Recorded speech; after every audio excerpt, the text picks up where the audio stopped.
ये जो बात की हमारे प्राइम मिनिस्टर साहब ने, तो मुझे तो एक तो तकलीफ दे भी बड़ी है हमारे लिए, और मुझे लगता है कि ऐसा भी कोई ये गुलाब जामुन नहीं है कि कोई इस तरह से बात करे। इस इदारे के ज़िम्मे तो हम इस पूरे मुल्क की हिफाजत है, तो ये एक बिला वजह बयान था, और अगर नहीं था, संजीदा था, तो क्या कौम को उन्हें एतमाद में नहीं लेना चाहिए?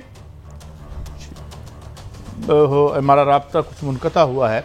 बट साहब, ये ऐसी बातें, हम ठीक है सियासत करें, लड़ाई भी करें, आप अपने नज़रियात अगर खैर से हैं, कि अपना मतलब है ज़ाती मफादात से हट के यकीनन हमारे जो नज़रियात हैं उन पर हम लड़ाई भी कर लें, मगर कुछ चीज़ें ऐसी होती हैं जिन्हें कभी हमें ज़ेर बहस नहीं लाना चाहिए। क्या ख्याल है आपका? काजी साहब, आप दुरुस्त फरमा रहे हैं। सबसे पहली बात, मैं इस टॉपिक पर दो बातें करूंगा। पहली बात तो यह है कि हुकूमत की अव्वलीन जो तवज्जो होनी चाहिए वो पैमरा की तरह एक अदारा मैं समझता हूं बनाना चाहिए, और वो अदारा जो सोशल मीडिया अथॉरिटी के नाम से इस तरह की कुछ चीज़ बननी चाहिए जिसमें आईटी के माहिरीन होंगे। वो माहिरीन फैसला करें कि इसको चेक एंड बैलेंस जरूरी है, इसको इंश्योर करना चाहिए। मादर पिदर आजाद किसी भी मुआशरे के लिए बेहतर ही नहीं। आप यूट्यूब पे चले जाए, आप मेरे इस्लाम के मुतल्लिक जाकर वहां चीजें चेक कर लें, आपको वहां भी नेगेटिव चीजें आएंगी। और ये कोई पहली दफा नहीं है कि चीफ के खिलाफ कोई इस तरह की बातें आ रही, बाज़ाब्ता मुहिम जो शुरू की गई है और मुसलसल जो है नेगेटिव खबरें उछाली जा रही हैं। इसके पीछे वो लोग हैं, मैं समझता हूं, जो कि मेरे मुल्क जो इस्तेकाम की तरफ इस वक्त जा रहा है उनको पसंद नहीं आ रहा, और ये गैर मुल्की कुव्वतें जो है वो इस किस्म के मवाद को मैं समझता हूं फैलाने में अहम किरदार का हिस्सा अदा कर रही है। बट साहब, भट्टी साहब से हमारा राब्ता बहाल हुआ है। भट्टी साहब, मैं ये सवाल दोबारा दोहराए देता हूँ कि इस तरह की बातें करना, यानी अगर तो कोई ऐसी बात है तो फिर ये तो कौम जो है वो बहुत इस सिलसिले में मेरे ख्याल में बड़ी एनॉयड भी होगी, गुस्से में भी होगी। और अगर ये एक पॉलिटिकल पॉइंट स्कोरिंग है तो then it is very very sad and very अहमकाना। और अगर इसमें कोई हकीकत है तो हमें एतमाद में लिया जाए। क्या कहेंगे आपको? मेरे ख्याल में मैं तो इसे I am not ready to buy this social media crap. जो है क्रैप भी होता है, अच्छी बातें भी होती हैं, मगर this seems to be a social media crap. क्या समझते हैं आप? बिस्मिल्लाहिर्रहमानिर्रहीम। भाई साहब, ये मोहतरम मैं पर्सनल जानता हूं मोहतरमा मरियम नवाज साहब का, जब नवाज शरीफ वजीर आज़म थे तो उन्होंने प्राइम मिनिस्टर हाउस में एक मीडिया सेल बना था जिसमें दीगर अहम शख्सियात की रिकॉर्डिंग की जाती थी और डॉन लीक आपके सामने आई थी। 22 करोड़ अवाम अपनी फौज पे करते हैं। अगर कहीं एक दो चार जगह गलत हो रहा है तो उसे नहीं होना चाहिए। मैं आर्मी चीफ से गुजारिश करता हूं, पता करें कि मोहतरमा मरियम नवाज ने मुबैना तौर पे लोगों को सोशल मीडिया में अपॉइंट किया है, और पिंडी में और इस्लामाबाद में मीटिंग कहां कहां होती है। बदकिस्मती है, सियासतदान अपने जो वादे करके आते हैं आवाम से कि हम आपकी किस्मत संवार देंगे, हम मुल्क को कर्जों से निकाल देंगे, मुल्क में सियासी इस्तेकाम लाएंगे, माशी इस्तेकाम लाएंगे, सफारती सतह पर खुद फैसले करेंगे। जब वो इनमें नाकाम हो जाते हैं तो फिर वो पॉलिटिकल फोर्स और अदारों को लड़ाने की कोशिश कर रहे हैं। मुझे बताएं, कोई पाकिस्तान, मैं चैलेंज करता हूं, ना पाकिस्तान की फौज के खिलाफ हो सकता है, ना पाकिस्तान के खिलाफ हो सकता है तो वाजिबुल कत्ल है।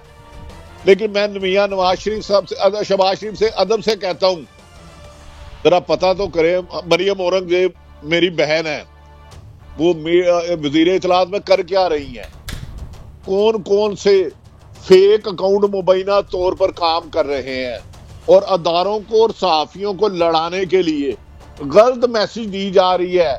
अगर उन्हें नहीं यकीन आता, काजी साहब अब आपकी तवज्जो चाहिए, अगर आप इजाजत दें। जी जी फरमाएं।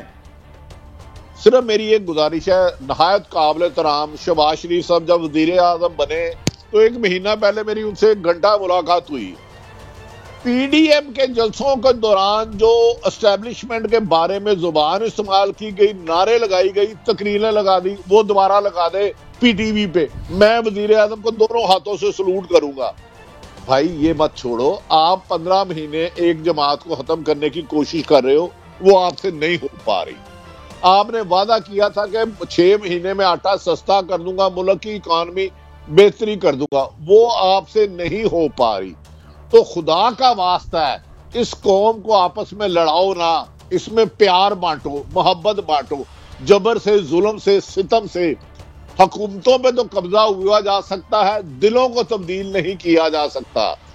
कादी साहब, मैं आपको चैलेंज कर रहा हूं, इस साजिश का दाना बाना वजारत इतलात वफाकी पे निकलेगा। मैंने मोहतरमा मरियम औरंगजेब साहबा को 2 लोगों से मैसेज भेजा है कि जब आप अपोजिशन में थी, मेरे पास तशरीफ लाई थी, बताएं आपके साथ कौन सी ज्यादती हुई है।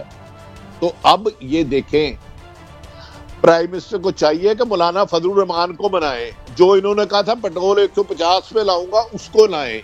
जो फैसलाबाद या इंडस्ट्री बंद हो रही है, उसको ऊपर करे। खुदारा अदारों को ढाल ना बनाए, अदारे मेरे हैं। और मैं अदारों से भी बारहा मिन्नत कर रहा हूं कि इन 2-3 जमातों की लड़ाई में ना आए, इनके अपने सियासी मामला सियासी मैदान में हल करें, कानूनी मामला कानून में हल करें। इस तरह दूसरों पे अगर आप गंद फेंकेंगे, सबसे पहले अपने हाथ में गंद लगेगा। अगर अपना हाथ साफ नहीं कर सकते, अपना दामन पाक नहीं कर सकते, तो फिर जिस दिन हम खुले ना, तो फिर बहुत कुछ खुलेगा। मैं सवाल करूं आपसे, आपके जबर की वजह से, आपके जुल्म की वजह से, अरशद शरीफ की वजह से, इमरान रियाज की वजह से, और जो लोग छोड़ के गए हैं। भट्टी साहब देखें, अगर तो बात तो ठीक है, एक जो भट्टी साहब ने बात की है कि यार मसले हल करो, ठीक है, हमें कभी इधर लगाते हो कभी उधर लगाते हो। अभी मैं तारण साहब को सुन रहा था टीवी पे, वो जस्टिफाई कर रहे थे जी कि बड़े मल्टीपल सोर्सेज होते हैं, और ठीक है पीएम के डिस्पोजल पर होते। अगर ऐसी बात है तो उल्टा लटका दें उस आदमी को जिसने ये साजिश की है, और अगर किसी ने साजिश नहीं की और इसको साजिश बनाया जा रहा है तो उसको भी उल्टा लटका दें। क्या ख्याल? काजी साहब, आप दुरुस्त फरमा रहे हैं। जैसे अभी आरफ साहब ने भी फरमाया, ये सहाफियों को लड़ाने के लिए घिनौनी साजिश, मैं यहां तक भी बात मान लेता हूं, ये भी ठीक है। लेकिन सवाल यहां पर यह है कि क्या बैरून मुल्क बैठकर जिस तरह की मादर पिदर आजाद गुफ्तगू सुन रहे हैं, आप भी सुन रहे हैं, मैं भी सुन रहा हूं, वो जायज है? बिल्कुल नहीं जायज, वो बिल्कुल नहीं। हम साजिश की बात कर रहे हैं, साजिश की बात कर रहे हैं, साजिश की, वो तो गलत बात है, उसकी हम बिल्कुल खिलाफ हैं, जो हो रहा है और जो नहीं हो रहा, लेकिन जो हो रहा है यकीनन। मगर बात ये है, ये कौन लोग हैं काजी साहब, इनके पीछे क्या कोई राह है? कौन है ये लोग, आप मुझे बताइए ना जरा। कोई एजेंसी भी हो सकती है, अगर इनके पीछे राह है, और अगर राह की कोई साजिश पकड़ी गई है, तो वो कौन सा कौमी राज है जो हमें बताया नहीं जा रहा? बताएं ना हमें कि राह ने क्या नहीं किया। यहाँ भेजा, कलभूषण को भेजा, हमारे यहाँ भेजा ना, हमने पकड़ा उसको, और आएंगे उनको भी पकड़ेंगे। मगर अगर कुछ साजिश हुई है तो उसको, अगर ये आप पॉलिटिकल माइलेज के लिए इस्तेमाल कर रहे हैं या कुछ ऐसा हुआ है,